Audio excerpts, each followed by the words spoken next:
Can the Arizona Cardinals avoid the trap game against Drake May and the Patriots? I feel gross even saying that, Johnny. Is this it for Kyler Murray? What happens if Kyler Murray loses this game? Does he need style points? Does he need to be dominant? PHNX Cardinals game preview show. Myself, Brack and Craig Morgan starts now.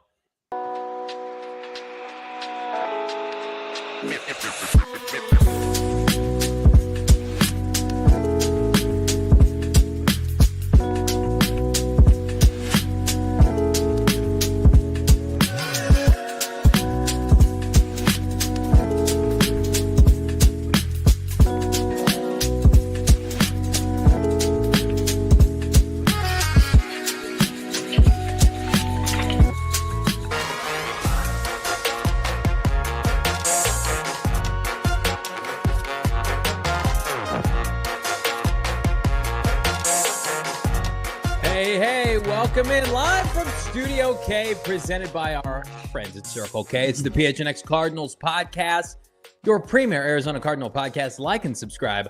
Leave us a 5-star wherever you get your programming. Become a diehard. Go PHNX.com. I'm Johnny Venerable. It's my co-host in Studio K, Brack. And for one more day, we get sweet baby Shane Deef behind the mic. Damon Dog returns on Sunday, if we allow him to return. Speaking of return, big return from our friends at Bet365, the presenting sponsor today. Download the app, choose your offer, find out why, whatever the moment, never ordinary. Bonus code PHNX Bet365. And Arizona Cardinals currently with our friends at Bet365, a robust 6.5-point favorite. Heading into Sunday's matchup against the lowly 3-win Patriots. I feel gross calling this a must win. It's not. Yeah. It's like, hey, don't embarrass yourself in front of your crowd. Can we start there? It's Johnny's parents at holiday dinners. Like, hey, let's not bring shame on the family tonight at the dinner table. Put the Keystone light away, son. Get it together. Tuck in your shirt, for God's sakes. Yeah. Put something on over your skivvies. See everybody in the chat. What's going on? It is a football Friday, no doubt about it. Schaff, K2, Jess, Ken Weber. Sick of my job. Already chiming in with a very generous super chat we'll get to here shortly. K2, love it. Dee, and the conversation always continuing in the exclusive member Discord. You want to continue the Cardinals conversation beyond just the hour, 90 minutes, 2 hours, however long we go for this show? Well, it's going on 24/7. Go PHNX.com. Sign up to become a diehard for, was it $48? This was kind of something I didn't know. You had your best opportunity, $36. It continues to be a really good offer at $48. Yeah, great offer, great content. Of course, led by our friend and our PHNX Cardinals beat reporter, Craig Morgan, who's going to join the show. Just a hot man. I feel like I haven't talked to Craig in a while because we've both been stewing over this team. Yeah, because I thought avoiding you. It is. It's you see Craig a lot because you guys are frauding it up at the facility. But like, I feel like Craig and I were on the same page, or at least we were, in terms of the expectations for this season. Whereas my co-host has been very staunchly committed, fair or not, to the rebuild and to the process. When I and Craig, we saw blood in the water this season, we felt like the Cardinals should have attacked it. And say what you want about it. We're sitting here once upon a time 6-4. They're 6-7 now. But where I was incorrect, and nobody's bigger than me, I'm willing to admit I was wrong, is the defense is overachieved. Even after last week's kind of lackluster effort against Seattle, defense hasn't been the problem this year. Could the pass rush be better? Sure. Could they have more consistent defensive tackle play? Absolutely. Defense has been more than fine. The offense has let this team down, and the offense is going to remain under the microscope, Bo, entering this weekend. Like, you know, the Patriots defensively are okay. They're average to below average in most categories, but they're a team that went into Chicago and beat the holy hell of the Bears. They've gone on the road to places like Indianapolis. They've been competitive, and I think for Cardinal fans don't think this, but I sure as hell hope Drew Petzing and Kyler Murray don't think, well, we're gonna this is a get right game for us. No, Patriots have nothing to lose and could come into this building and smack the Cardinals in the mouth. And for the Cardinals specifically, Bo, like we thought getting off to a fast start last week was important. I think it's imperative this week. If you're sitting there and it's second and third quarter and you're screwing around with the Patriots and you can't score touchdowns, I think it just becomes who you are. It's a huge indictment. This sample size post-bye is only continuing to grow. No, this is an epitome of a get right game, and that style points I think count now because of the hole you've dug yourself post bye. Yes, you had an advantage. You were 6-4. You were going in first place, and now you're looking up not at one team but two teams after the Rams' performance last night. The Cardinals at 6-7, but because of the offense sputtering. Yeah, you absolutely have to show something that you can get back on track. And you're right. I mean, I think the way that Jonathan Gannon has positioned it, and just based on what Kyler Murray told us on Wednesday and what Gannon basically flat out said today, was what he told his team was, this is us last year. Like, it's look at yourself in the mirror. Like, you want to give yourself credit. You want to give yourself, that you were not just a team that people would just come in and expect to get a win against.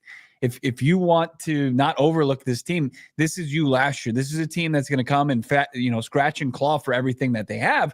And if you don't show up to play, you can get beat.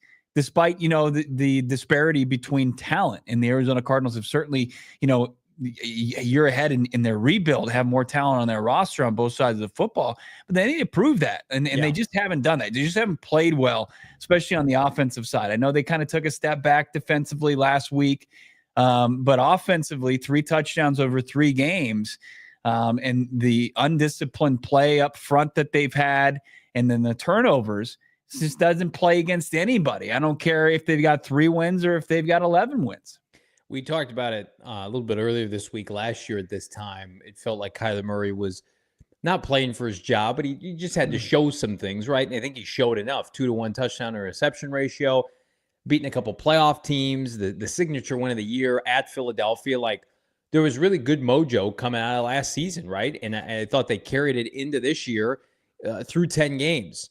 But I think we sit here and we need to see not something similar. We need to see the next level of that, where this is going to be a long off season. If we're not sitting here saying, yeah, Cardinals missed the postseason, but man, Kyler Murray looked sharp as hell. I wish we could have played for another month. That's what we were saying at the end of last year. Even sans Marvin Harrison Jr. Remember the talking points on our post-game show last year? It was early January. It was, I'd love to watch this team another month. Did you watch them against the Seahawks and the Patriots, or the Eagles to end the year? I sign me up for this next year. We can't be saying the opposite a month from now. We can't be saying this looks worrisome, this looks tired, this team doesn't have it, this looks broken, especially when you figure, Jody Ayler, our guy who put out some content earlier today on his individual Twitter, basically said, like, he could see a scenario in which Kyler Murray, like, maybe wouldn't be back if they flamed out at the end of this year, or at least they brought in competition. The more I think about that, that's difficult with the $43 million. He's going to be on the team. But we brought this up time and time again. What else, if you're not changing quarterback, what else can change? The receivers aren't changing. The tight end, a couple tweaks on the offensive line. Running back room's the same. You've been staunchly committed, Bo. The play caller is going to be the same.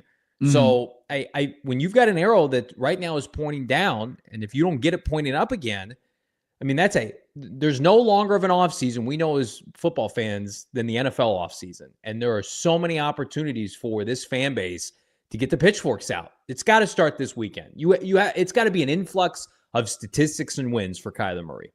Yeah, and I think he's absolutely right. Like, and that's what we've kind of maintained the last couple weeks. And I'm talking in the case of Jody, like, could he put himself on the hot seat? What can he do to kind of fan the flames as far as that goes? We know in this week-to-week league that you can do it with winning football and being productive. And what we thought we knew to be true, it was going to be kind of a questionable storyline going into the offseason. Kyler Murray was able to kind of flip that script in 2 weeks of play. And I think he can do that. The critical hit he took over the past 3 weeks, I think it's probably the ability to beat off that narrative completely throughout the offseason. It's impossible now, but you can at least put yourself in a good position where confidence is back and growing in this team and his quarterback, going into whatever January looks like. Yeah. I think winning games is important. I think it's important to the head coach, obviously, and it's important for the confidence of these young players. But I mean, you can win a couple different ways in this league, and when you're playing these caliber teams, like I've said this for a while, early in the year, when you were 6-4, Kyler Murray's numbers were solid, but they weren't super gaudy.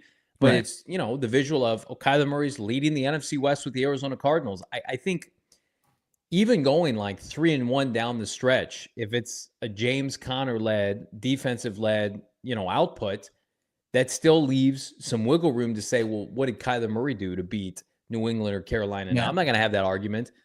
Like, this is the soft part of the schedule, we've always thought, right? That Kyler Murray ought to be, what does he have, 15 touchdown passes right now? Like, is it too much to ask that he finished with like 25 at the end of the year, 23? 24? That's not even that much in hindsight. But like, that's what Cardinal fans want to see. The Niners, did you guys watch that last night? They're done. They quit. They literally had players quitting mid-game. Remember our guy Devondre Campbell? Shout out to him, ex-Cardinal. Legitimately just was like, I'm done. Christian McCaffrey's got his leg in some kind of mechanism. They're showing the wrong Trent Williams on the sideline. He's injured. He won't be back. That team is, I said this about the Rams. The Niners are really dead. So, like, you're playing two bad teams. Like, conceivably, you should be able to compete with the Rams in week 17. And then week 18, you got a team coming just try to finish the season. Like, Kyler Murray, go out and put some numbers on these people. And if you got to go to Drew Petzing to say, like, hey, Drew, I'm going to empty the clip figuratively, not literally. I'm going to go out there and leave it all on the field to try to help us win and to leave no doubt in the process. I feel like that's mandatory now. Yeah, make it a laugher in the second half. Yeah. Getting lots of Trey Benson carries in the second half. And, this game just kind of be put in the bag before, the final whistle blow or the halftime whistle blows and you head to the locker room. I think that would be big. And like, if he could average 2 touchdown passes per game, you add a little, 8 to the stats before the end of the season. Where's that put him at? Like 23 touchdowns. Yeah. And you've got the rushing touchdowns. And it's a good season, right? You surpass what the totals were in 4,000 Vegas. yards passing for the first in your career. Yeah. Go do that. Right. Those would be nice. But, some work has to be done right out of gates. And a fast start, I think, is imperative for this team against a Patriots team that, 20th as far as points surrendered, second to last as far as points scored.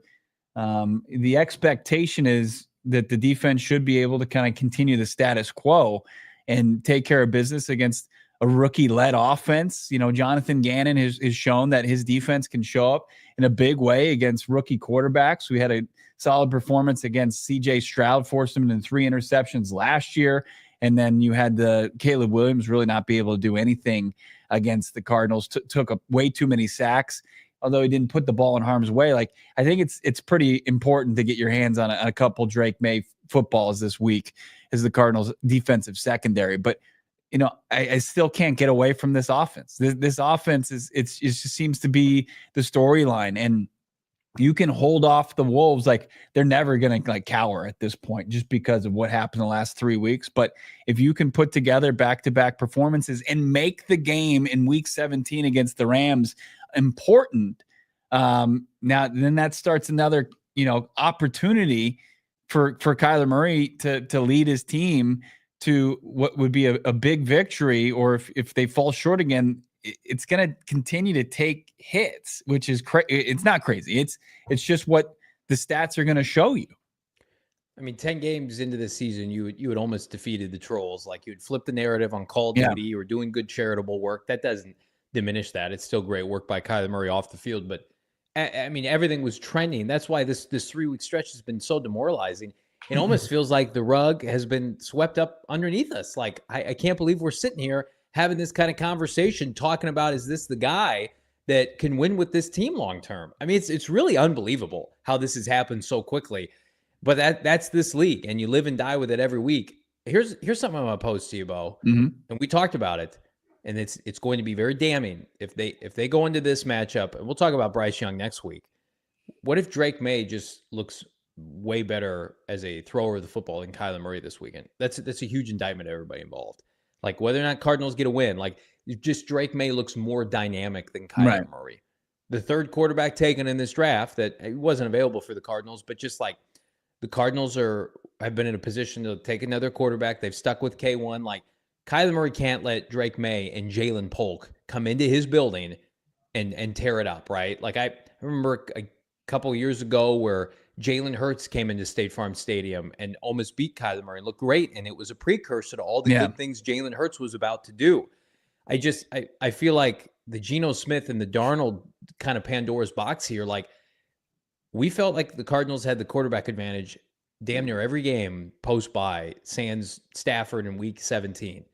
Are we about to be like 0-4 in those QB matchups now? That better not be the case. This would be more damning. I mean, considering the playmaking or playmakers the last two opponents. Yeah, for sure. The Seahawks, obviously, like you've got JSN and you've got DK Metcalf and Tyler Lockett is as far as the wide receivers, Justin Jefferson, Jordan Addison, TJ Hawkinson. Like if you come in here with two tight ends, Hunter Henry, and you've got Jalen Polk and Pop Douglas that are making plays, that and that offense is outperforming you, like, yeah, then you really like the alarms continue to sound and a lot louder, and it's like it just can't happen. This is just one of those games that you just have to take care of business against. It doesn't matter that Drake May went 24 for 30 against the Colts in a close loss. Like, just your defense has to play well, but more importantly, offensively, and what Kyler Murray said on Wednesday is like he's more worried about the offense getting back on track.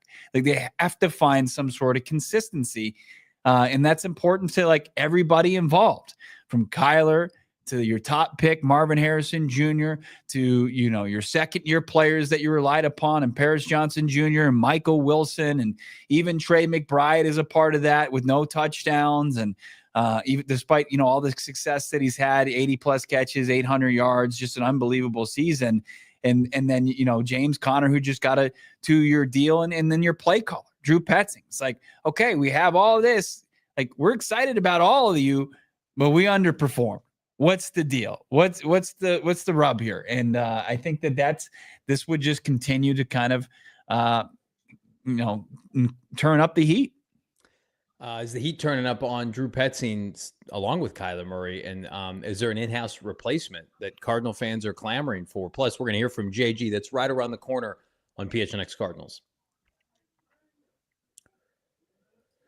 Heat's turning up with our friends at Bet365, but in the best possible way. I always tell people this is my favorite time of the year to dabble on the betting scene, and there's no place I'd rather do it than with our friends at Bet365.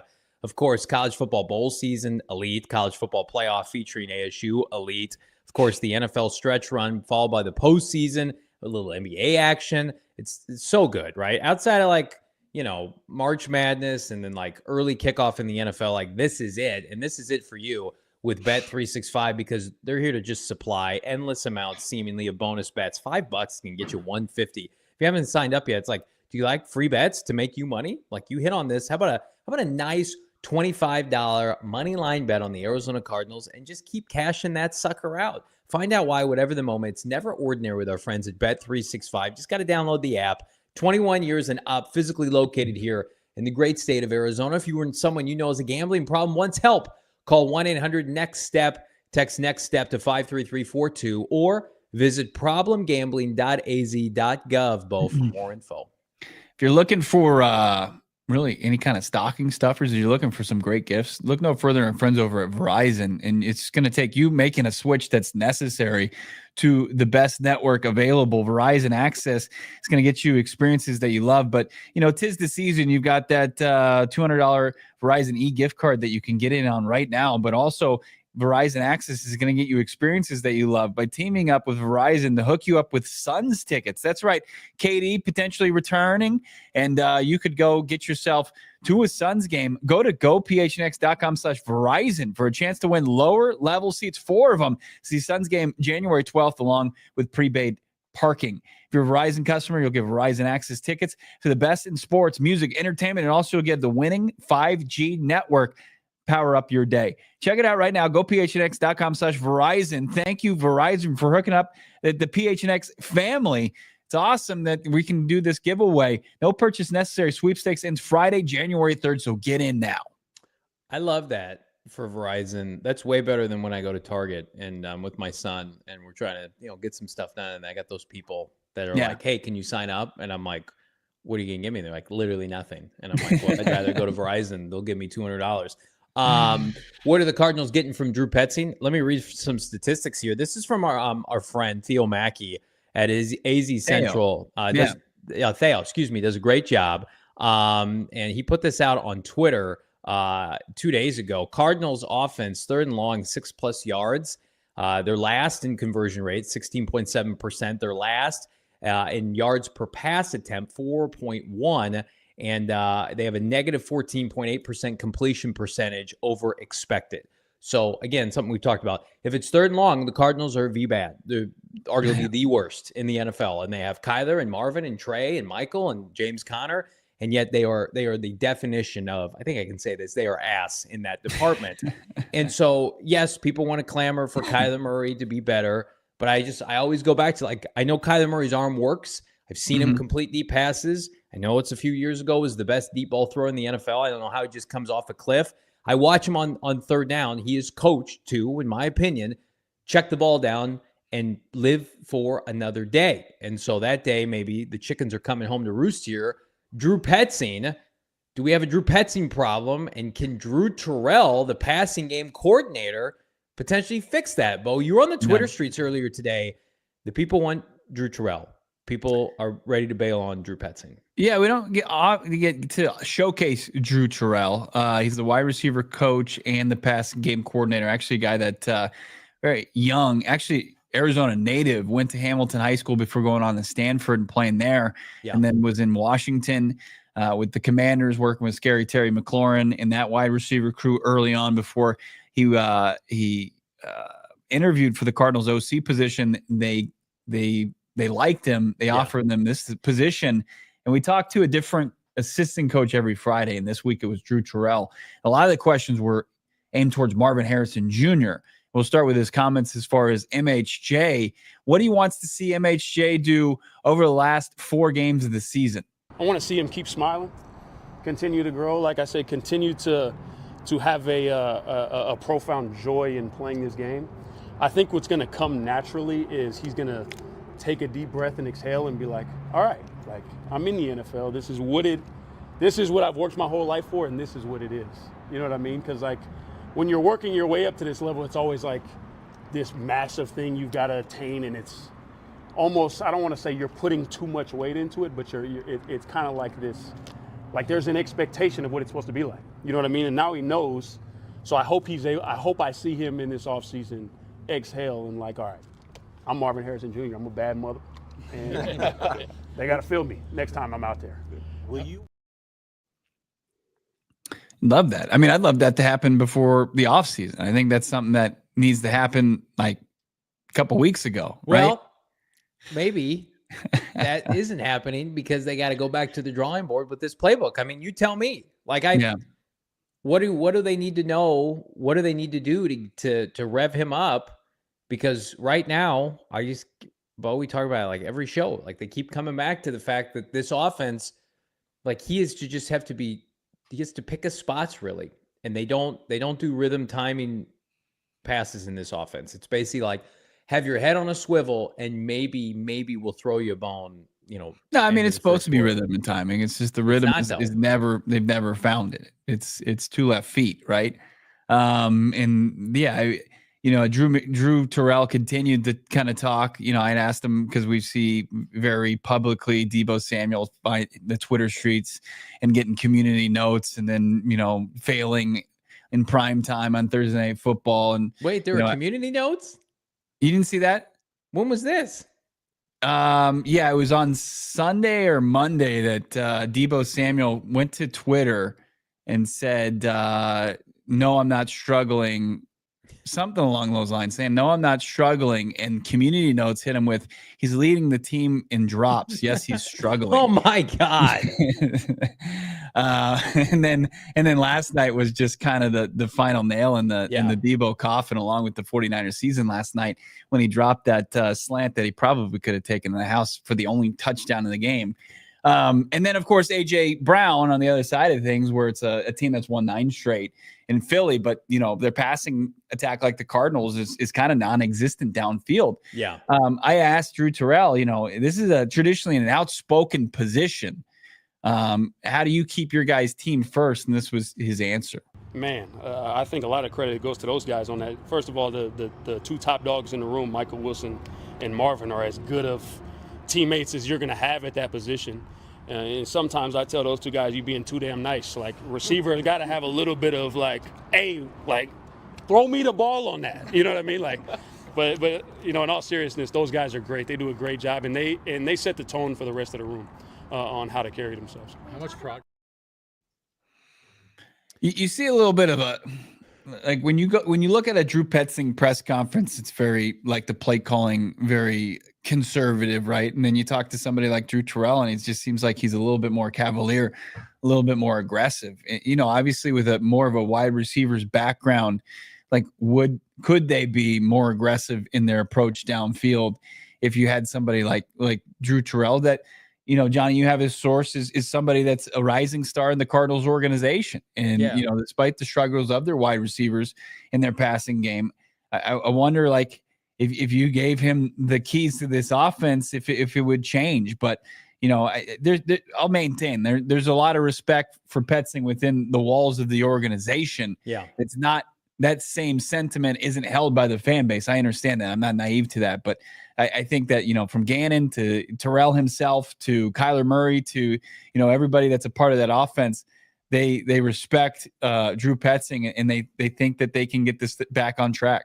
Yeah, I never did I think that Drew Terrell would be a candidate to be the OC with Drew Petzing maybe still on the roster or have been relieved of his duties. Like what I've been told, and that you can take this to the bank, like if and when Drew Petzing ever got a head job, Drew Terrell would be the in-house candidate, and I don't even think they would entertain anything externally. Gannon wants to promote from within. I expect when Nick Rallis gets a job, they'll promote from within. You know, somebody within that defense. I couldn't tell you who at this time, but I specifically heard Drew Terrell's name would replace Drew Petzing, and now it's like you fast forward, you know, 6 months after I heard that, and it's like, can you just take over now? Can we just let, you know, I tongue in cheek, I'm like, just let him call plays this weekend on Twitter, and people were like, yeah, let's just. What do you got to lose? And here's what I feel like. With the Cardinals and the investments that they have in their passing game, it's, you know, it's like if you know, bought a bunch of like expensive, like farming equipment. You're like, I actually, you know, I do sales. It's like, well, what am I supposed to do with this equipment? I don't have anybody to do it. I don't have anybody like do these crops. I don't know any farming terminology, but like, you what know an analogy. It's like, hey, it's like I have all this nice fishing equipment, but you know, I don't go outside at all. It's like Cardinals have invested the 4th overall pick in a receiver that's not producing to the level that I think everybody expected. Kyler Murray is underachieving throwing the football.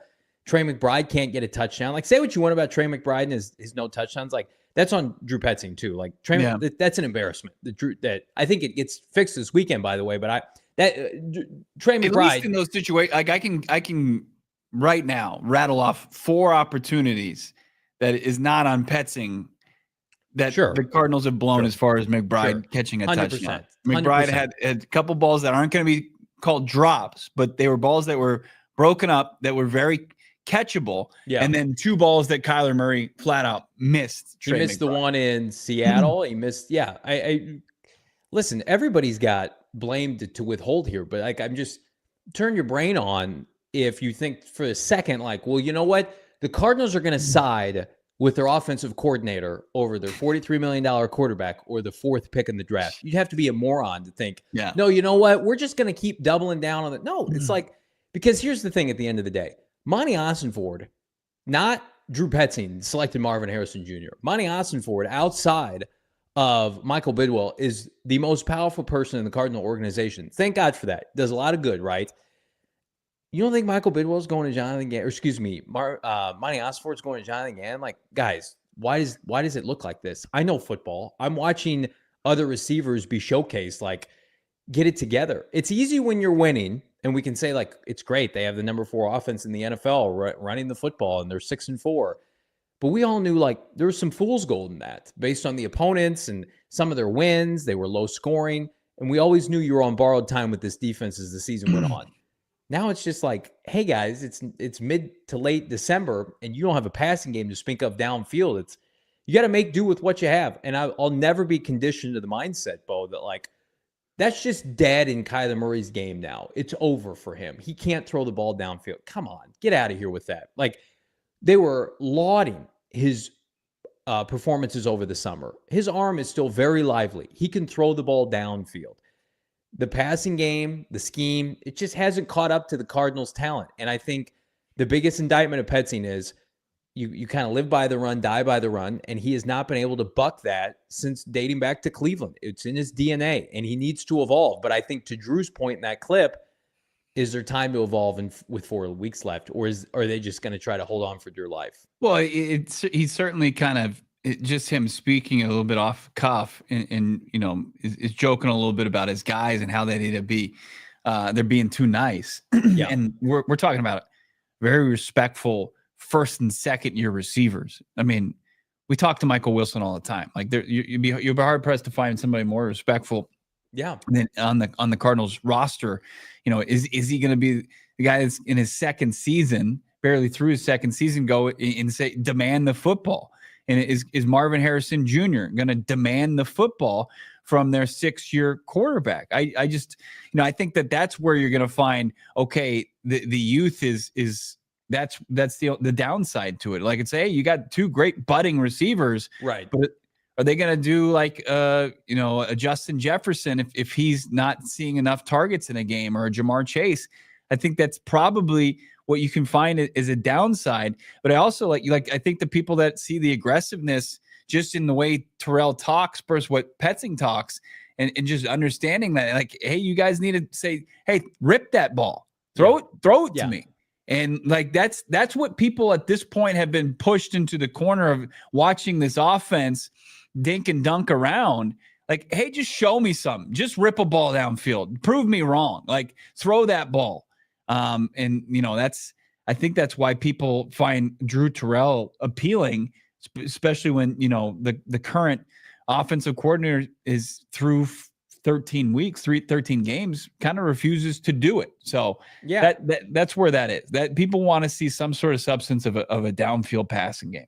Yeah, I think to your point, the most refined this offense looks to Drew Petzing is the Jets game, where Kyler Murray 92% completion or whatever it was, and everything for the most part's underneath, and he's got a single passing touchdown. But man, oh man, they ran the football effectively, and it's like, look at that, Kyler Murray's got a great completion percentage. Like, I've been telling you for weeks, like, sacrifice some of the completions and sacrifice, some of the, and not the turnovers, but like, you can throw a couple picks if you're throwing 4 touchdowns. Kurt Warner and Carson Palmer would do that regularly.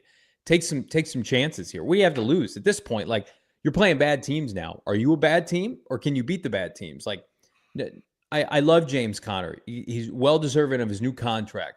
The Cardinals are never going to win a division title like featuring James Conner as their like featured player. Kyler Murray has to be the best player on the team. Kyler Murray has to be able to go on the road and win at Seattle.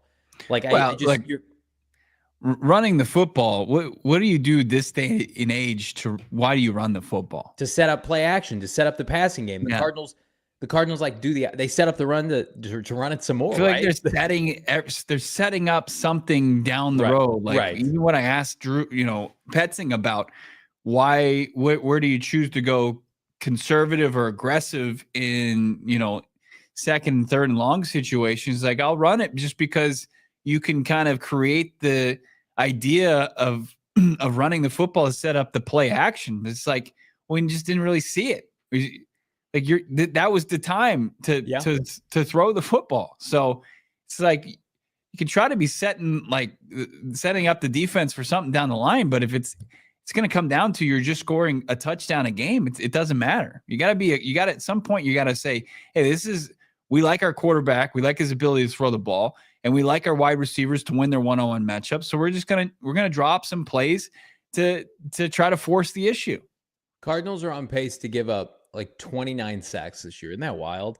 29 sacks. And I think, I was bought in that one of the biggest reasons why they run this kind of offense is to keep Kyler Murray upright so he can finish seasons, so he can help them win.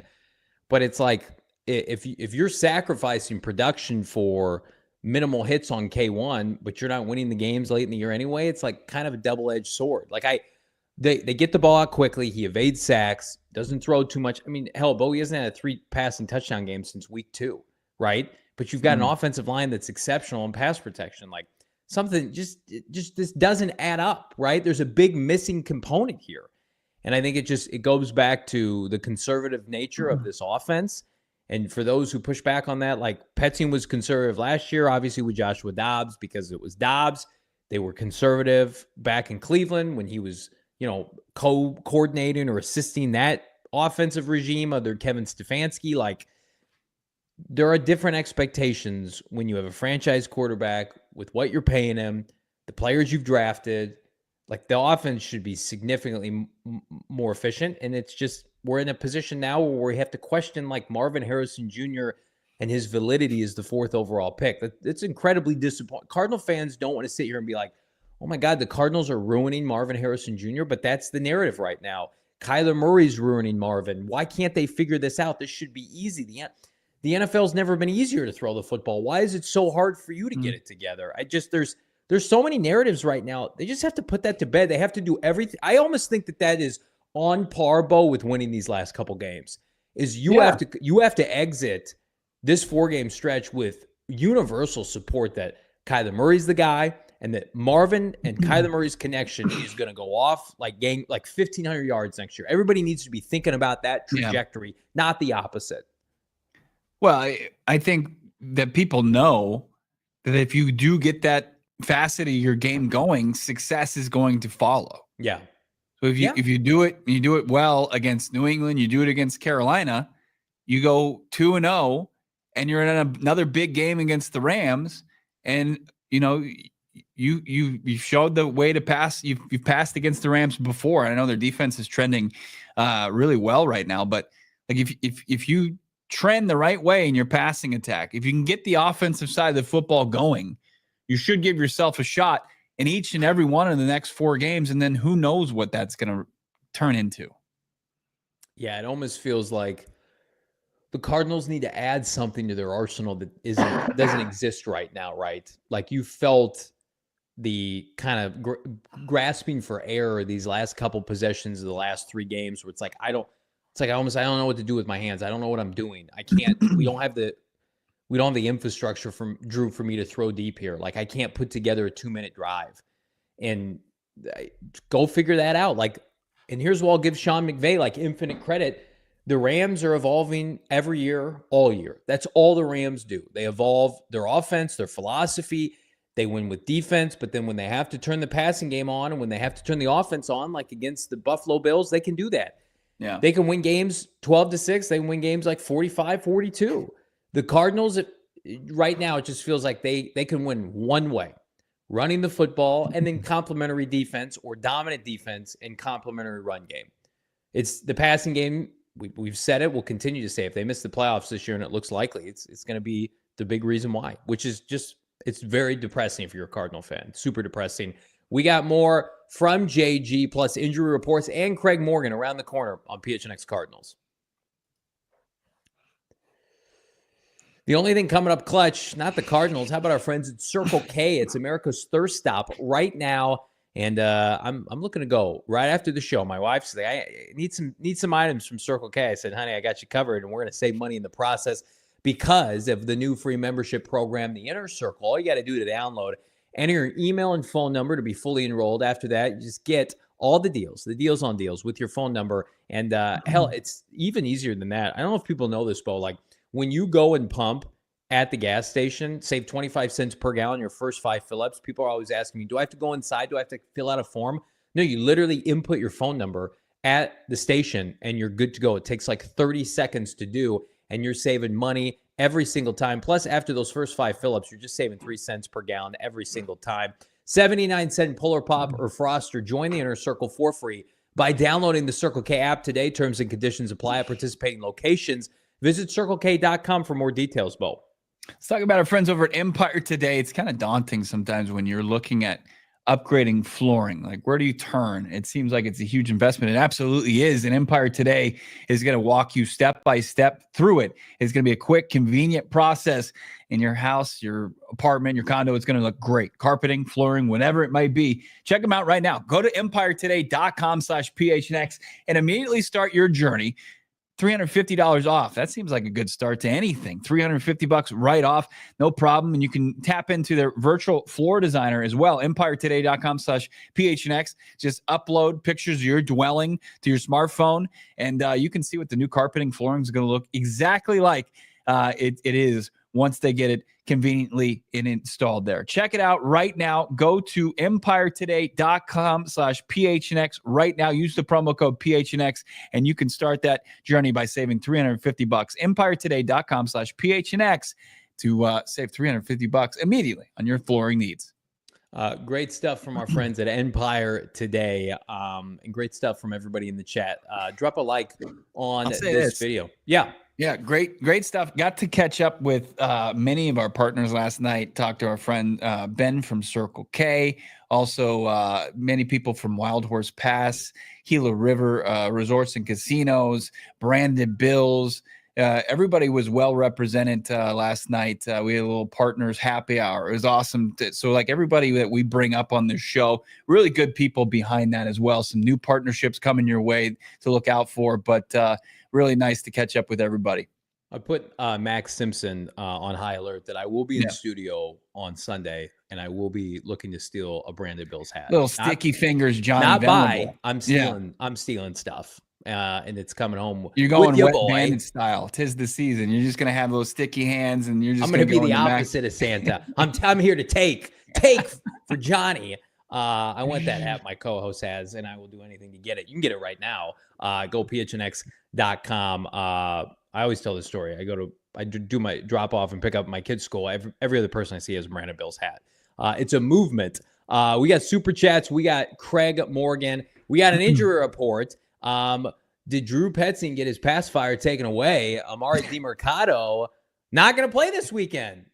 Are we safe? Are we escaping the third and draw play from our guy Drew Petzing? We hate it because it's via an injury, right? Yes, we don't root for injuries. A back issue injury on the injury report. Shano, can we see this injury report? We got the Patriots, we got the Cardinals, and no DiMercado, no Blake Gillikin. There's an interesting little twist to that. Elijah Jones, who had his practice window open, third-round pick, continues to gear back up to get back on the playing field from starting the season on IR. Naquan Jones, Roy Lopez, questionable, but I think they should be both good to go. And you'll see here on the bottom, Trey McBride was limited with a knee Wednesday and Thursday, was full today. McBride is good to go for the Cardinals and for your fantasy team potentially in the playoffs, Johnny. And then you've got Kyler Murray fighting an illness today, but he was a full participant. Darius Robinson, don't be worried about that. He's been limited the last 2 weeks that he's played. Will Darius ever not be limited this year? I'm not saying that like a jackass. I think they just are probably going to do that. I think probably not. Okay. Yeah. I think Darius gets a sack this week. It's a good opportunity. Yeah. This Patriots offensive line, not the best. Some would call it bad. Some would call it bad. Jonathan Gannon, is he overlooking? I think we'll have to ask Craig. He had a funny story looking up a couple of the Patriots offensive linemen, just some simple Google searches and the way that they were discussed in Pat's Nation. Pretty funny. Here's JG earlier today, not overlooking New England. I do. I told them. I told the team that. Yeah, well, what I see is exactly what you just said. This is a well-coached team now. They got some good coaches over there. They're well-coached. They play extremely hard. And when that typically those two things are right, you're going to have a chance to win a lot of games, you know what I mean, which they've had. So, you know, the records to me really don't mean anything. We got to take care of business, play our brand of ball, execute at a high level every play. You know what I mean? If we're going to give ourselves a chance to win a game, point blank, you know, it doesn't matter if you're playing a 10-3 team or a 3-10 team. That's what it is. That's the NFL. And the NFL, I always believe this too, like you are what your record is. Like the best teams and the worst teams, you know, I would argue they're not that far off. Like it's not that far off. It is, but it's really not. You know what I mean? So the record says it is, but the tape typically it's not that far. That's kind of a reminder to everybody. Like, you got to line up and play. There are no cakewalks in the NFL. Every team can beat every team. So we got to play our brand of ball to have a chance to win. I mean, how many times is he going to say they're well coached? I think that's Johnny Gannon's way of saying, like, they are well coached, but they don't have very good players. But they can still beat you, because we were doing that last year. The Cardinals were well coached, and they were playing with a bottom third roster, especially like when Kyler Murray wasn't playing, and they put a whooping on the Dallas Cowboys. Like, it can't happen. And the Cowboys hosted a playoff game. It can't happen. Cardinals, if they play like they did last week, they're not going to beat anybody. And I think that's hopefully been the messaging this week. Like, you are not beating anyone if you look like you did, especially offensively. No way. Not even the Patriots. Not even the Patriots. No. Let's get to our guy, Craig Morgan. Let's do it. Start to do our preview version part of the show. He's got his Outside the Nest live at gophnx.com. Great reporter from the Boston Globe joining him, answering some tough questions, interesting questions about the Pats. But Craig, can you fill Johnny in on what happened when you looked up the Patriots offensive lineman today and what you found in your Google search? I don't think I'm allowed to say that on the show anymore. There was a time when I could say what I found about their left tackle. I don't want to throw shade, but let me just say that particular left tackle brought some strong reactions from the fan base. I saw a tweet saying so-and-so sucks, or so-and-so blank sucks. Effing sucks. Yeah. Effing sucks. Yes. Yeah. And honestly, after talking to Christopher Price of the Boston Globe, I don't think anybody's arguing with the fact that the Patriots offensive line is a hot mess, and the left tackle position is going to be a major priority when they hit the draft in April. So will the receiver room, probably. They've got a lot of issues on this offense. It's not very good. It's not the way to bring a young quarterback along. There are signs of progress with Drake May in spite of all those challenges. He's done some good things, but yeah, they got to address this. You don't want to put this kid in that situation for another season. So the Cardinals have opportunity on defense. They have opportunity in a lot of places this week. It feels like forever ago. We were at Super Bowl last year, Craig, Bo and I and Damon slumming it around Vegas. And one of the last things that we did, it was the last day, I ran into Tom Curran of NBC Sports Boston, longtime Patriots beat reporter. He's a great guy. And we did like 2 minutes with him. And I basically just needed to coax like the fact that the Patriots weren't going to take Marvin Harrison Jr. because we knew Jaden Daniels was going to go to Washington. And so it was our goal, like, get them to fall in love with Drake May. And in hindsight now, I'm sure they're very happy with their decision to take Drake May, given everything else. And the Cardinals right now with Marvin Harrison Jr., they're happy with, but they're not getting the production. It's just kind of funny how things work out. Not that the Cardinals would have taken Drake May, but would the Cardinals have traded down with somebody who wanted Drake May? Would they have pivoted to a Joe Alt or a Neighbors or somebody like that?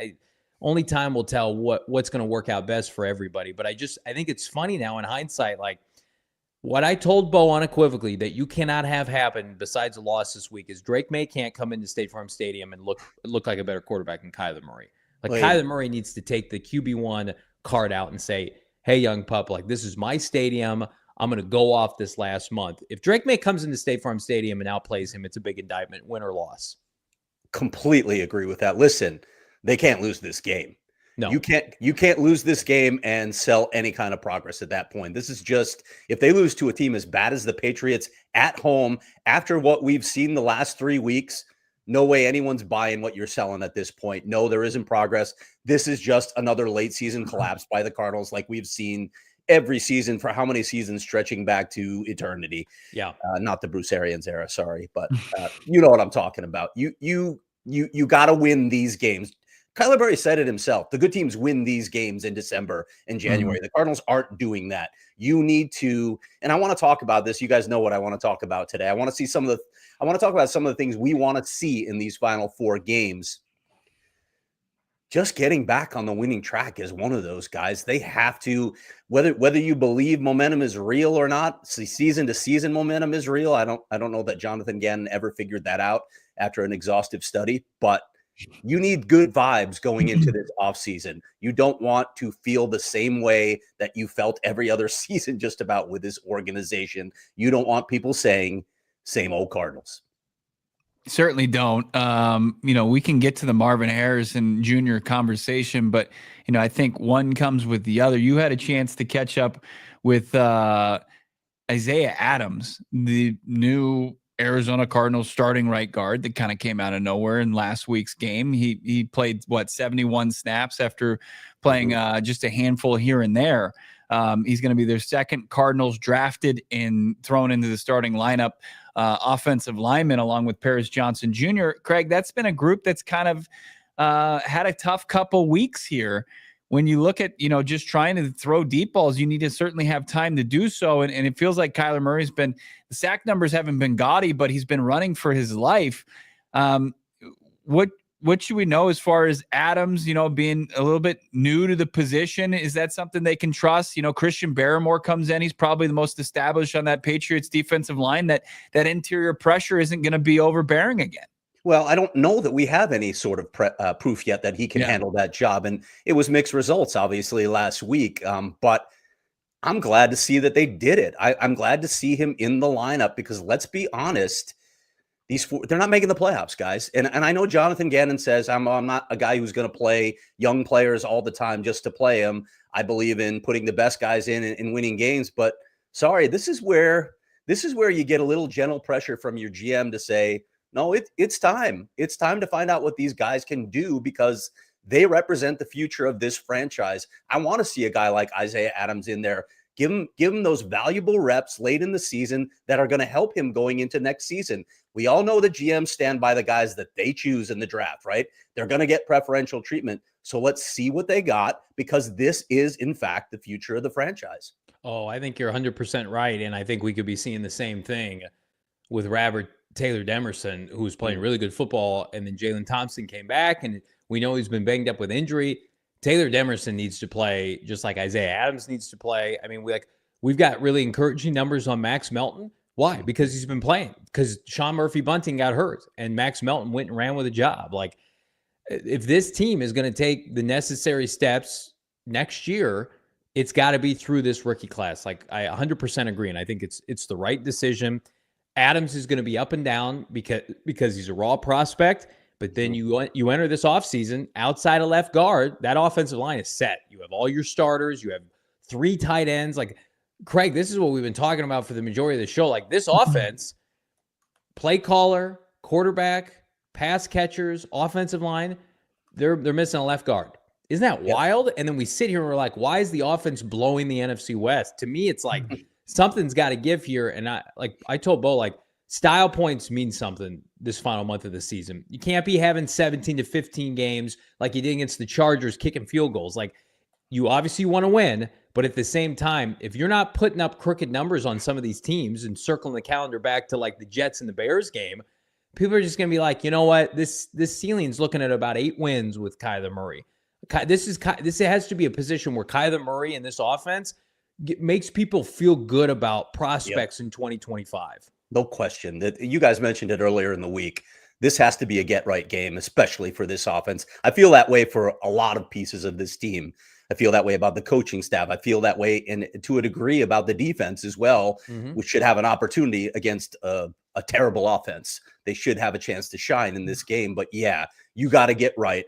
I know, again, going back to what I said earlier, I don't believe in season-to-season momentum, but I do believe that you put out, good proof, a good body of evidence of what this offense is still capable of, what this team is still capable of over the final 4 games. That's something to build on for next season. We've talked a lot about where the Cardinals sit in the pecking order of the NFL. They haven't beaten a team in the playoff race, right? So they're not there yet, but they haven't lost to a team like this that they're facing this week either. So they're sitting right in the middle. Okay, take care of business. Show me you can take care of business against the dregs of the NFL. And then next season, let's see if you can take another step. I think one of the underplayed storylines, at least from our vantage point, is, the head coach that was so successful, the most successful NFL history in Foxborough with 6 titles for the Patriots, took a job, kind of gave the one finger salute to the NFL and took a job in North Carolina. Like, the Cardinals have a very good opportunity to put down the Patriots. It hasn't happened in at least the last 2 decades, and just say, hey, this is a bad weekend for you. Like your season can be a complete loss, and hopefully you can show, like, all right, we're gonna have to figure out next week what we can find out about Drake May. Cardinals have an opportunity to do that, to kind of throw some dirt on the Patriots, even more so than the Belichick to North Carolina this week, and just kind of continue to make them be a poverty franchise, which they haven't been forever. Yep. Hey, remember those 2010s? Yeah, those were adorable, but Right. That's in the past. Sorry, you're a garbage team now. And Not the same Patriots. No, not at all. The Belichick thing is wild. I don't know how much you've talked about that. I talked with Christopher Price for a while about that, but that's a fascinating storyline. And he mentioned when it broke yesterday, it was like the biggest story in Boston. You can imagine when a guy wins that many Super Bowls, he's a god in that town, and they have a lot of them lately because Boston sports. Everybody wants to be a Boston sports fan. You want to live that life that Boston sports have been living this millennium. It's just ridiculous to win 13 titles in 24 years. But to see him go, like, a lot of people are angry with Robert Kraft. They're angry with the organization. Bill Belichick could do no wrong. Even though you're several years removed from it, there are a lot of people, including Christopher Price, who thought he deserved another year to try to get that right before they kicked him to the curb because of all he had done for that franchise. But the other point here that I think you've probably seen from a lot of national outlets is I'm not sure Belichick wanted it anymore. I'm not sure he wanted the NFL anymore, in all the politics, all the things that happen in the NFL. They had the Globe had his son Ryan on the other day, and he was just talking about how much Bill loves being around the game, loves teaching. I mean, he's a Wesleyan guy, so I'm just going to throw that out there. So he loves education. He cares about education, guys. He wants to teach. He wants to be around the game. He just loves the game. And the thing that stuck with me that Chris said was, this guy's going to be around the game until he's no longer upright. And you can see it with Belichick. He's 72 years old. And when I asked him if this is his final gig at UNC, he's like, no, he's going to stay in the game somehow, some way. So maybe he'll come full circle and come back to Wesleyan and coach the Wesleyan Cardinals in his final years. We got game predictions, player predictions right around the corner with Craig here on PHNX Cardinals. Before we get into our game predictions, which will no doubt undoubtedly make you money, how about our friends that'll take care of your money with Desert Financial Credit Union, the official credit union of the Arizona Cardinals, PHNX Sports, and the Venerable household? That's because for more than 84 years, they've been taking care of this valley, this community, while giving back to the community and providing financial solutions that make lives better. Look to Desert Financial for checking, savings, mortgages, loans, credit cards, investment options, and more. But the coup de grace for this sports fan, how about the Arizona Cardinal Visa debit card? You see them on the screen there, the helmet, the bird, the player, all that and more. You can rep the Red Sea right now with the Arizona Cardinal Visa debit. Show your team spirit online. Open up a free checking account. Go to desertfinancial.com/CardinalsBo to get started. We're back at it a week from Sunday. Gila River Resorts and Casinos at Wild Horse Pass. We're going to have our watch party as the Cardinals take on the Carolina Panthers, 11 a.m. kick.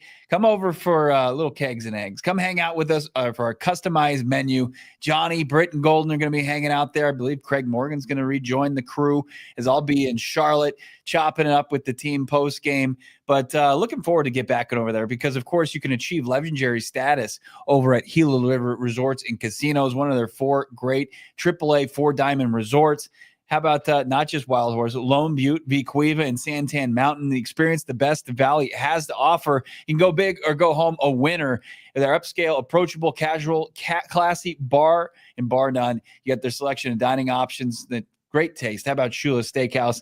And we're hosting all those events like our watch party. Don't miss out. Cards, Suns, watch parties. Stay tuned. Gila River Resorts and Casinos. You got the game day VIP experience. You can get yourself 2 tickets to the Niners game for the regular season finale in January. On-field pregame experience. Lunch at the Morgan Athletic Club that's so fancy. And meet and greet with Big Red and the cheerleaders. Who wants to meet Big Red? The cheerleaders. That's the selling point. VIP stadium parking, 2-night stay at Gila River Resorts and Casinos of Equeva and more. Enter for free. PlayGila.com/Cardinals. Get in right now. PlayGila.com/Cardinals. You do you at Gila River Resorts and Casinos. Visit PlayGila.com for more details. Prediction time, but before we get to it, if you're watching with one of our streaming partners online or on your TV, jump on over to gophnx.com. While you're there, check out Craig Morgan's article and maybe drop in a super chat. Drop a like on this video. Big thanks to all of our streaming partners. Big thanks to all of you watching. We got almost 600 watching live on a football Friday. Gentlemen, I'm going to defer to you, Craig Morgan, since it feels a bit like we haven't caught up in a hot minute. Trying to take the pulse of this team right now. What 3 players can get the Cardinals off the snide with a 3-game losing streak? Well, all right. I'm going to go obviously out on a big limb here with Kyler Murray as my offensive choice here. But I almost feel like we can just roll back the clip of Johnny just talking about needing to outshine your counterpart on the other side of the field. That's it. I mean, Kyler Murray needs to get right. He needs to show that he is still the quarterback that can lead this team to the postseason. It's been a rough 3-week stretch for K1. He's had to answer a lot of questions, take a lot of arrows to the forehead. Might I say he needs to get right. There's no excuse for the Cardinals offense not to shine against the New England Patriots. The defense may be the better side of an awful team, but they're not good. This is not a good team. Kyler Murray needs to get it going. They need to get the passing game going in this game. On the other side of the ball, I think I mentioned earlier that the Patriots offensive line is a bit of a hot mess. The left tackle position is a mess. Why not LJ Collier? Why not a veteran getting to feed?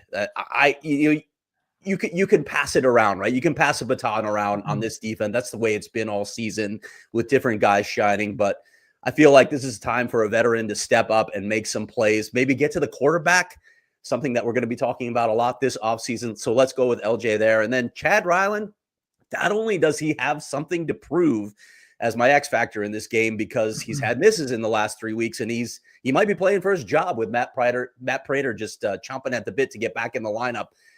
Chad Ryland was a New England Patriot as well. He was drafted in the 4th round, and they said goodbye to him after a not noteworthy performance for the Patriots. Bill Belichick thought he was worth a 4th round draft pick and then decided, whoops, made a mistake there. He was not. So Chad Ryland, this is your get right game as well. Respectfully, Craig, I don't want to see Chad Ryland at all. I want touchdowns this weekend. Hey, Chad, let's do like 7 extra points. There you go. Yeah. If Chad Ryland's in there kicking field goals like he has been the past couple of weeks, and I mean the volume, not necessarily the choking, I'm going to be upset. And it's not going to have anything to do with Chad Ryland. I don't want to see Chad Ryland's name at all featured this weekend. Would you settle for lengthy PATs after penalties? Sure. Let's do it. Okay, let's sign me up for that, right? Okay. He's been so bad.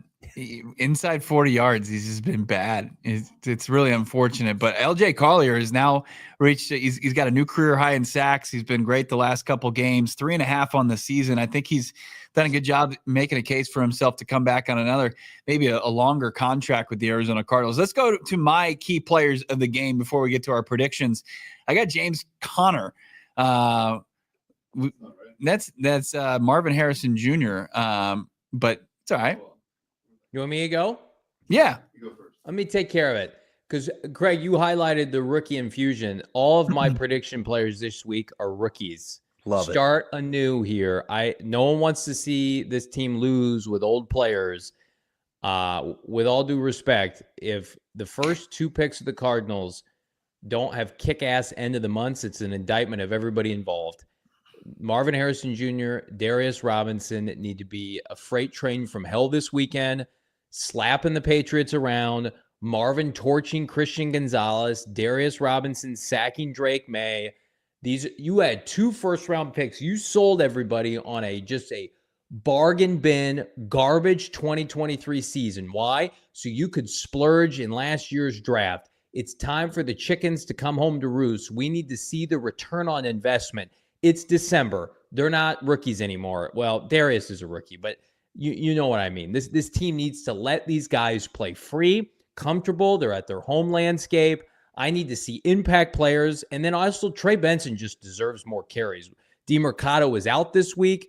I think James Conner and Trey Benson will likely split carries. I think it's going to be a steady diet of both. Trey He's quickly approaching 5 yards per carry this year. Looks fantastic. Has gotten better every week. I mean, he and Max Melton have seen their arrows just gently and surely point up from September, October, November, and it's the key to their development.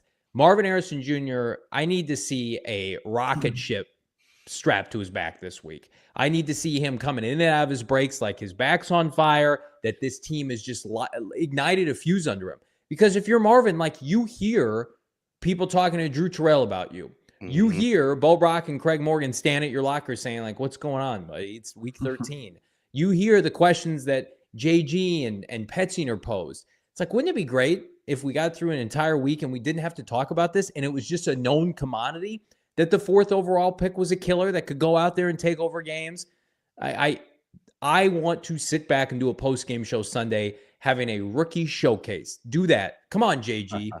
I love all those choices. Love all those choices. And just getting back to what we were talking about earlier, and shameless plug for my preview that's coming tomorrow, I am looking at 5 things that I want to see from the Cardinals the rest of the season.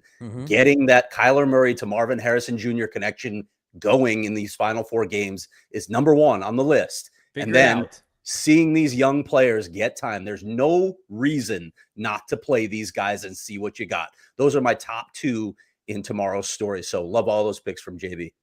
Let's take a look at my key players in the game. James Conner. You guys are calling for youth movement. I've got the nearly 30-year-old running back. Give me James Conner. Love to see a solid performance from JC. I thought he bounced back a little bit last week, but we needed I'm thinking like two tutty day for James Conner. Okay. As long as they can get the passing attack going, but in close, give it to James Conner, keep it simple around the goal line and have him get into the painted area for a touchdown. We look at the tight ends for this Patriots offense, and they're heavily involved, and maybe your slot corner can help combat that, and Garrett Williams, and take away their slot receivers as well. Garrett Williams has done the best taking away the football, and I'm looking for a mistake from Drake May, if not a couple of them. I think Garrett Williams, the second-year star, looks to bounce back after a rough performance last week. And then my X factor, Mike Pilardi.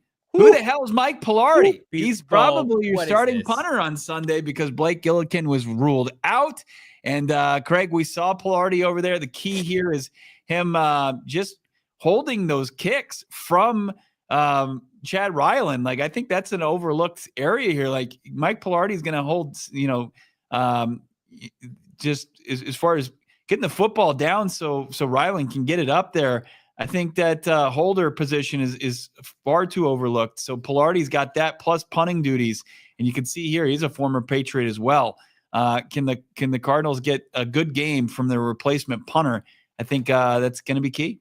Couple comments on this, Bo. First off, if the holder becomes a big storyline in this game, we're all in trouble. So yeah, want to put that out there. I do appreciate your support of the elderly, though. So I want to say that. But James Conner also has a chance to get to 1,000 yards again this season. His second straight 1,000-yard season after never doing it previously in his career. Yeah.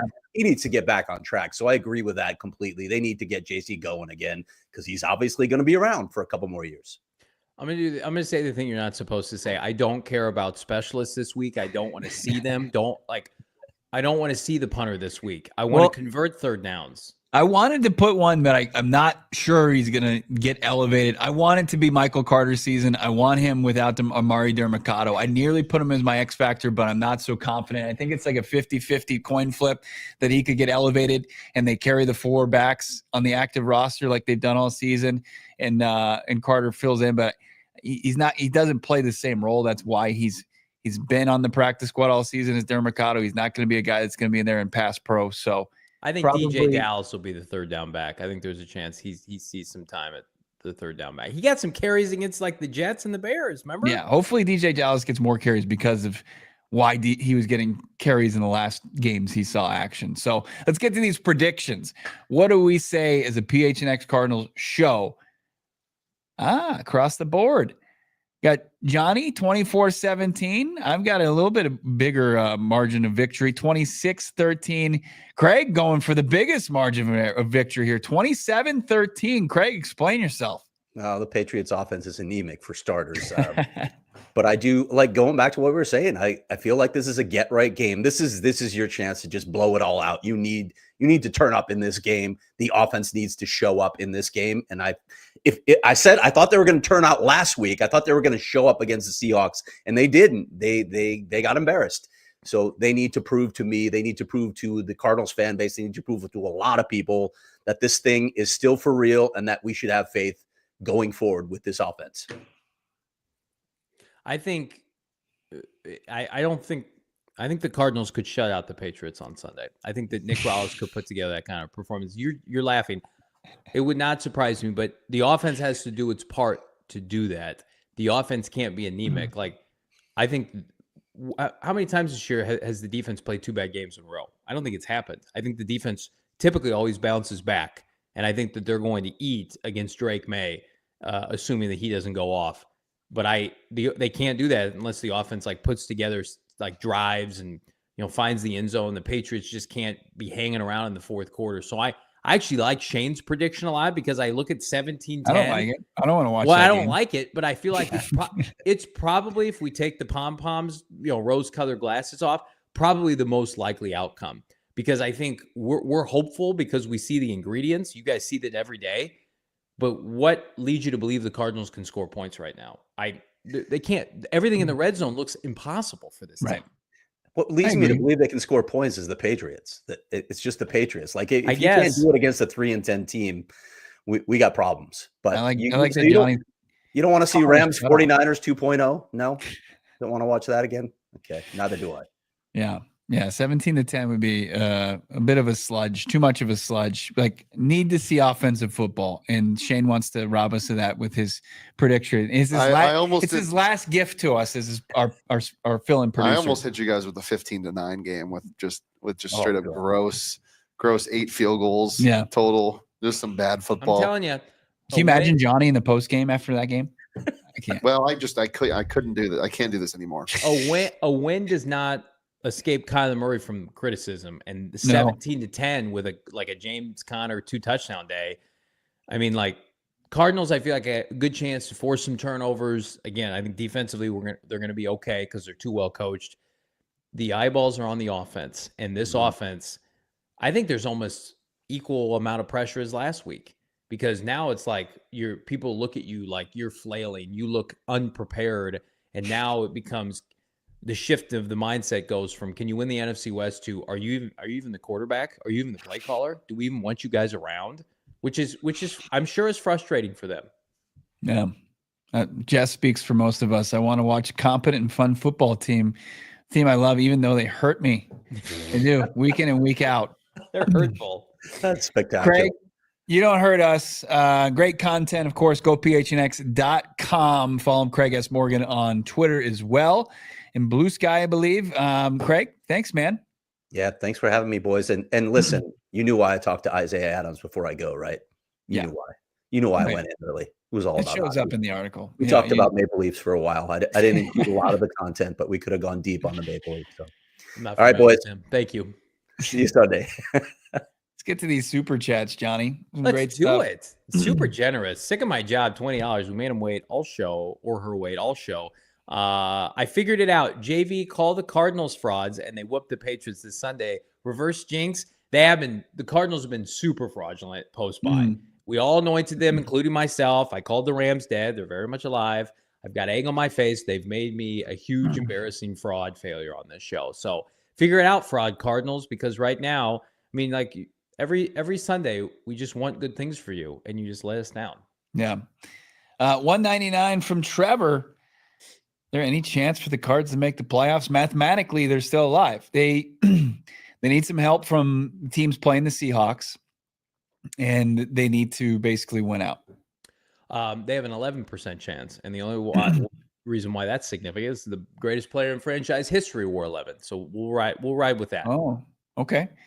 How about Steve Kime Burner, 199? Quote, Marv, good news. More go routes and jump balls from Drew Petzing. Could we get like an underneath throw? Could we get a screen pass? Could we get a slant? Could we get a broken tackle? Nope. Okay. Sounds good. James Conner, Trey Benson, get ready for 60 combined carries. Josh Espato, 02 friend of the program. $4.99. Here's what Josh has to say. Is Damon there? No, I can read this fired one. him. I'll read this one. Okay, go ahead. Josh says, is Damon there? No, it's Shane. Go Devils. Just want to remind him about ASU being in the college football playoff. Let me read that again. I don't think I forgot that. Just want to remind you guys about ASU being in the college football playoff. How's U of A doing down there? I'm sure they're in a really good bowl game this year. Oh, wait. Yeah, they're not having that much fun. We're having fun over here. What did that tweet you sent, Bo, about all the players that left? Did you send that to me? About all the U of A players? I think our friend Justin Spears from ESPN Tucson compiled all their transfer portal players, and it was vast. It was. You mean the coach with the Hawaiian shirt isn't getting all the players to stick around? Can I just say one quick thing? Because I'm excited for my producer today, Shane. He's a good friend of mine, and that he has good things coming to his university. Just want to point out that this show was supposed to have a coronation NFC West championship this year. The Cardinals have blown that. During the time that Bo and I have done the show together, the Diamondbacks have gone to the World Series. U of A basketball is constantly in the NCAA tournament. The Suns have traded for Kevin Durant and Bradley Beal and are in the playoffs every year. And now ASU football is in the college football playoff. And all he had to do was sacrifice a hockey team. Well, who can we sacrifice on this show? I'd like to sacrifice somebody for a win, please. Maybe Damon. I think Damon would do it for the love of the game. There's not anybody I wouldn't sacrifice. Would you sacrifice your ability to call the rest of the NFL frauds? Like if you could never say that again? It would be hard. It would be hard for me. And I would do it. I would sacrifice it for the game. Wow. When is it our turn? We're sitting here slumming it. 6 and 7. I think you sold your soul. Baharo 3, $2. All right, let's go back to back with Harbaugh hired Monken. JG hired a friend. MVP Lamar. I mean, Jim Harbaugh hired his friend though. I don't think he hired Drew Petzing because hey, I'm going to give my buddy a chance. Like JG has friends that are in this league, from Matt Eberflus to Brandon Staley, and they're not on the coaching staff. I think that he had a big belief and Drew Petzing as a budding play caller. That'd be a nightmare staff. Flus and Staley. Brandon Staley's Zach Taylor in there. Maybe make some bad decisions. Anybody?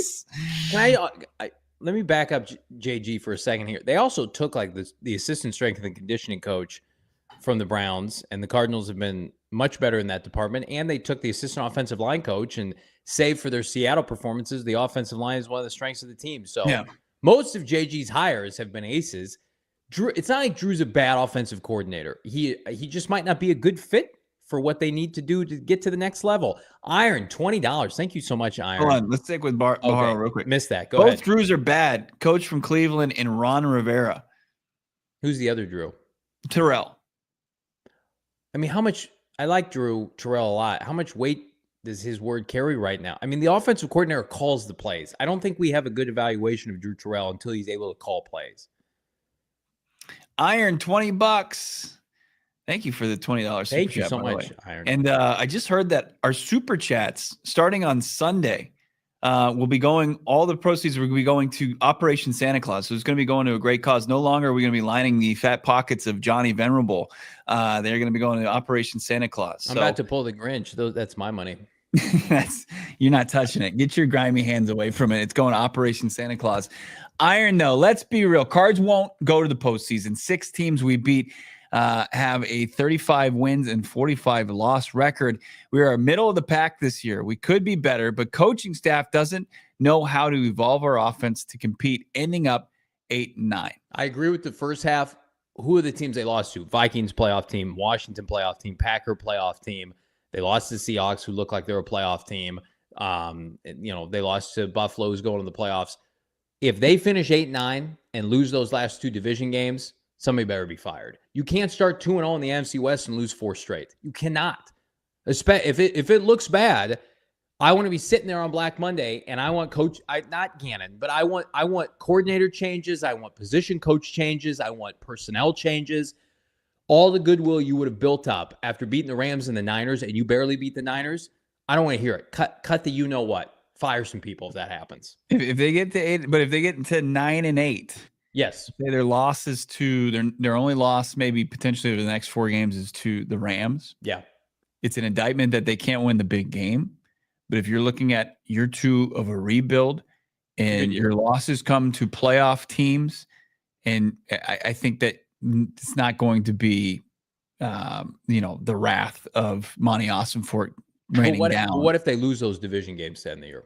That'd be tough. It's going to be a tough look. Absolutely. No doubt about it. I love the super chat from Shaft. $25. Very generous. Thank you, Shaft. And then the message here, I feel for him. He has 2 tickets on the 40-yard line. Great seats for Sunday's game. Wanted to surprise my son by taking him to his first NFL game, but he doesn't want to go. I'm offering the ticket for free, but you must be a diehard. Anyone interested?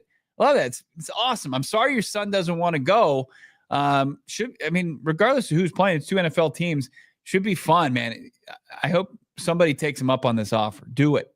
Shaft, jump into the Discord if you're not in there already. And you can, I'm sure it's a steel cage death match in there for that ticket. But we appreciate you and the support of the show on that level. Always here, always just giving great insight. And we hope you have a great game. State Farm Stadium is a great place to watch a game. Regardless of how the yard line, unbelievable. I would go to last night's game, which was like a torrential downpour and bad offense. I would still go that game. I saw Jesus in the chat saying I wouldn't go for free. It's like, well, you're sticking the mud. That's an awesome opportunity. Thank you, Shaft. Yes. That's ridiculous. Alberto. Yes, go ahead. You got it. No, you read it.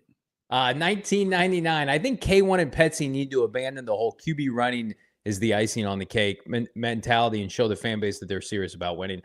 I think that they need to score a minimum of 3 touchdowns this week. And I think that Kyler Murray needs to be the best player on the field. But I'm with you, Alberto. Thank you for the super chat on that level. There is nothing Drew can say, or really Kyler, that they can say right now that can support their claim. And I liked Kyler Murray's comments, but I'm in the minority where I feel like Kyler Murray has grown and developed as a person and as a professional, but people don't. It's the unfortunate part of this thing. People don't care about that if you're not producing. You could be the worst human alive, and there were a lot of ex-quarterbacks like that. We found out Brett Favre, maybe not a good dude, but if you're putting up dubs and putting up numbers, people don't care about that. Right. That's the hardest part. Is I think Kyler Murray has grown and evolved, and he's a much better player than he was his first year in the NFL. But for whatever reason, this passing game is just stuck in neutral. It has been since August. Yeah, this can't look like the Lions game from 2 years ago. It really can't. Or 3 years ago. 2-3 win team. Disaster. It would. It would be. It would be tougher and tougher to make your case going forward. Turtle Trolls. What? I like the avatar. What do we do on 3rd and 18 without Amari? Hopefully get forced into pass play. You know what? Not a check down. I got a different solution. If you're Drew Petzing, do you just punt at that point? Do you punt on 3rd down? Could we see a 3rd down punt from? Is that CFL rules? I think he's just you know what, guys? I'm only going to take 2 downs. Oh, it's you finished the game. You had Eberflus, you had a timeout left. I'm good. Hey, Drew Petzing, you had a down left. I'm all right. I'm good. That's sad. That's really sad. What's not sad is Josh Espada 02199. I'll be in Charlotte. Where can I meet Bo? At the bar scene at the club. I might be checking it out. I get in late Saturday night, so Saturday night's out. But I'll be going to the stadium, doing the coverage from there, and then we'll see if I got some time between then and taking off back for Phoenix later Sunday night. So Thomas Davis has a sweet bar in Charlotte. Oh yeah, former linebacker Thomas Davis. Yeah. He used to kill the Cardinals. He did. Legend the Cardinals. Didn't he have a surgical repaired arm? And him and Luke Kuechly went Shaq Kobe on the Cardinals in the NFC Championship game. He clotheslined, I think it was David Johnson in that game, and it just with his robot arm. And I was like, we're not winning this game. Cam was damn it. Johnny, you'll like this. I also went to Bryce Young's favorite sushi place when I was in Charlotte. It was pretty good. No way. Speaking of Bryce Young. So my son, he's fraudulent. He loves NFL jerseys. Remember when your son wanted to curse me out for taking Marvin Harrison Jr. in the fantasy football draft? Well, he was right. That was the wrong. It was totally the wrong move. It was the wrong play. We should have known that the season was over for Marv when Shane's taking him 6th overall. Well, oh my God, come on, you took him give me some more respect. When did you take him? I took him 11th. Oh, okay, 1st round. Yeah. Shane, I'm going to tell you right now, if I had the 11th pick, I would have done the same thing. Yeah, I know. I think everybody would have in our scenario. So my son loves NFL jerseys. He's a Cardinal fan, but he wears NFL jerseys. And if the player, though, becomes bad or becomes like a bust, he won't wear the jersey. So like That's last awesome. year, I, of course, got him a Hollywood Brown jersey. I said, don't get this. He's like, no, I want it. I'm like, he's going to be gone. Won't wear it now. Like he got it at the stadium. It's like a $75 jersey. Then in the offseason, frauding it up because he loves running backs. He plays running back in fantasy football. He got a McCaffrey jersey at Shields for like $50. Won't wear it now because McCaffrey's legs have like exploded. So this is what he tells me now. He goes, Dad, I want a Bryce Young jersey for Christmas. I said, never. You can ask Santa for that. Nobody's bringing you that because and I know when Bryce Young starts to stink it up again, you will refuse to wear that and it will be out of your rotation. Happen. Bryce Young's elite now, remember? We determined that. What if we'll have that conversation next week? Oh my God. Next week's about to be the most electric week. Would you be a little worried if Bryce Young had another good performance this week and they beat the Cowboys? Would you be a little worried? No, I mean, that's incoming. That's going to happen. Yes. I mean, I don't know if they'll beat the Cowboys. It's going to be a bad team or a bad game, but yeah, Bryce Young's going to have a good performance regardless. Their defense is completely broken and disheveled now. The Cowboys. Overshown's knee. Goodbye. Not good. Can the Cardinals just win a game? Can we just like win a game and have a post-game show and have some fun, screw around? Guys and ladies having a good time. Or you see the total for this game? The over-under? Yeah. No, what is it? 46.5. They're expecting points. That seems high. That seems high. I think the next time you could be seeing this, we could have a much more concrete opinion on Kyler Murray, one way or the other. And buckle up because it's going to be a hell of a show, full of coverage on Sunday, pregame, halftime, and postgame. I'm going to be live with Britton Golden Damon Dog in studio. Bo's going to be at the stadium. He's going to join us for pre and post game. And then we got content dropping this weekend. Our guy, Brian Baldinger, the interview we did with him yesterday where he says some pretty alarming things about Marvin and this offense. That's dropping at 9 a.m. tomorrow. And yeah, I feel like this week's going to carve out really the rest of the season of how it's going to go for the Cardinals one way or the other, Bo. They need to get a win. It just starts with that to have any further conversation. And then you get to that fork in the road and you decide which direction you want to go. And the Cardinals can kind of continue one conversation or continue another. And there's a lot better trail that we'd like to take. Just as Cardinals fans, as a fan base. Thank you so much to everybody that tuned in. Thank you for the super chats. Make sure to check it out. If you want to, $48 to become a diehard and maybe become Shaft's accomplice there to the, I don't know if that's the right one, partner in crime at the Cardinals Stadium this weekend. You can get in, become a diehard, go PHNX.com. Might be worth the opportunity, but it's also just worth it to get in on the Cardinals conversation 24/7 here, get all the access to all the great work from Craig Morgan, Gerald Bourguet, Jesse Friedman, and all our great talented writers. Go PHNX.com. Like this video, subscribe to PHNX Sports here on YouTube. As Johnny said, content hitting this weekend. Follow us on Twitter at PHNX_Cardinals, at Johnny Venerable, at Shane Deef, at Bo Brock. We will talk to you guys. Enjoy the weekend. We'll talk to you Sunday. We all silly like the mayor.